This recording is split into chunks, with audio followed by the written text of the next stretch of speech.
So how hillbilly dumpster driver. I would ask some of my fathers out there if they know I got something wrong with my truck.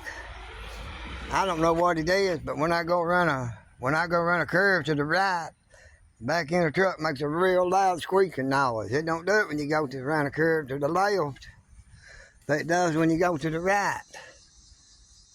Around a curve, a real sharp curve, sounds like the back ends are falling apart. It's squeaking real loud.